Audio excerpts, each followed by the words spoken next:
1200 दिनों में बनाया जाने वाला टाइटैनिक सिर्फ 2 ही घंटों में क्यों डूब गया।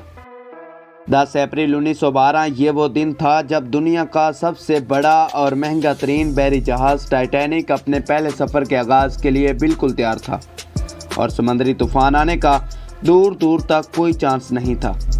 जहाज़ में 1500 पैसेंजर सवार भी हो चुके थे और लाखों लोग टाइटैनिक के पहले सफ़र का आगाज़ देखने के लिए खड़े थे।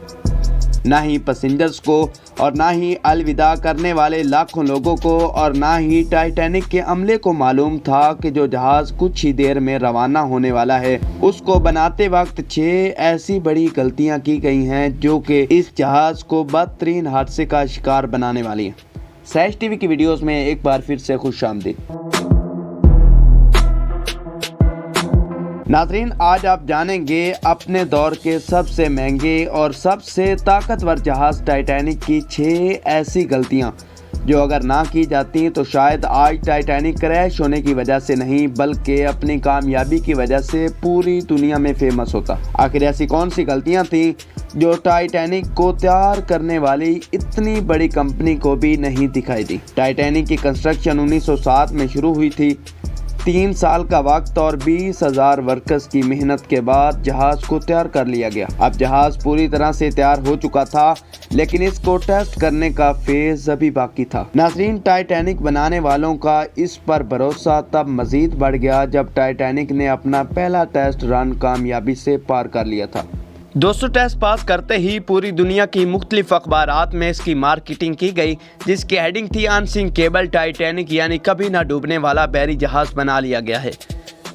दोस्तों, अब आप सबके जहन में एक सवाल ज़रूर गर्दिश कर रहा होगा कि इतना मजबूत जहाज़ आखिर कैसे डूबा।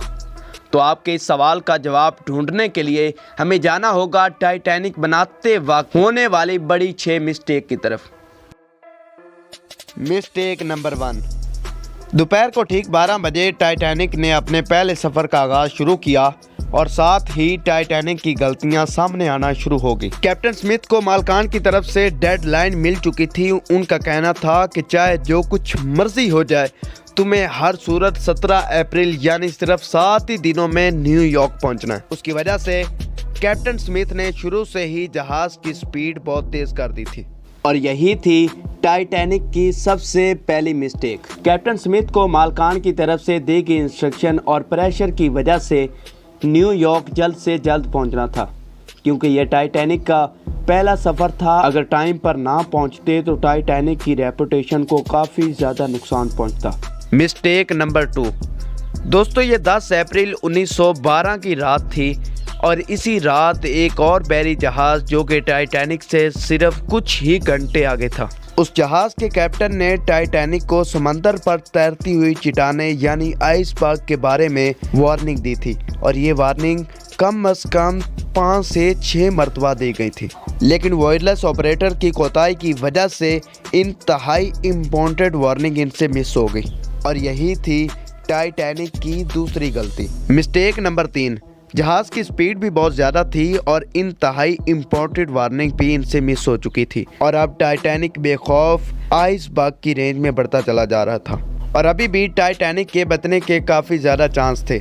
लेकिन यहाँ पर एक और बहुत बड़ी मिस्टेक थी और वो मिस्टेक थी कि इनके पास दूर से देखने के लिए दूरबीन तक नहीं थी और ये थी टाइटैनिक की तीसरी गलती। Mistake number 4। अब आइसबर्ग की चट्टान बिल्कुल टाइटैनिक के सामने आ चुकी थी और आइसबर्ग की खबर मिलते ही कैप्टन स्मिथ ने जहाज़ के इंजन बंद करने का हुक्म दिया और साथ ही टाइटैनिक का रुख बदलने का भी हुक्म दिया। बेशक कैप्टन स्मिथ ने आइसबर्ग से बचने की बहुत कोशिश की लेकिन फासला इतना कम रह गया था कि कुछ भी करना फजूल साबित हुआ। आइसबर्ग अब टाइटैनिक के सेंटर से टकरा चुका था लेकिन टाइटैनिक की अभी भी बचने की उम्मीद बाकी थी। यह उम्मीद बाकी रह गई थी कि शायद आइसबर्ग टाइटैनिक के बॉडी को नुकसान ना पहुंचाए या फिर आइसबर्ग जहाज से टकराते ही खुद टूट जाए और शायद होता ऐसा ही अगर टाइटैनिक की चौथी गलती अपना काम ना दिखाती। एक्सपर्ट का मानना है कि टाइटैनिक की बॉडी को जो रिवेट्स लगी थी वो स्टील की नहीं बल्कि कास्ट आयरन की थी। इन रिवेट्स का काम लोहे के बड़े बड़े पेचिस को आपस में जोड़े रखना होता है, लेकिन चूंकि कास्ट आयरन स्टील से नरम होता है, इसी वजह से जहां आइसबर्ग टाइटैनिक की बॉडी से टकराया वहां से रिवेट्स प्रेशर की वजह से खुल गए और फिर वही हुआ जिसका सबको डर था। मिस्टेक नंबर 5, जहाज में कुल 32 बोट्स की जगह थी, लेकिन कुताही की वजह से सिर्फ 20 बोट्स ही रखी गई। पैसेंजर्स थे 1500 और बोट्स थी 20, और ये थी टाइटैनिक की 5वीं बड़ी गलती। मिस्टेक नंबर 6, अब बोट्स तो 20 थी, लेकिन यहाँ पर छठी गलती ये की गई कि बोट्स को मुकम्मल भरे बगैर ही समंदर में उतार दिया गया। अफरा तफरी के आलम में सिर्फ अमीर लोगों को ही तरजीह दी गई और उन्हें ही बोट्स में बिठाया गया, और अगर छठी गलती ना की जाती, बोट्स को मुकम्मल तौर पर भर दिया जाता, तो इंसानी जानें कम ज़ाया होती। दोस्तों, ये थी टाइटैनिक की 6 बड़ी गलतियां। अगर ये गलतियां ना की जाती तो शायद आज टाइटैनिक किसी और वजह से फेमस होता।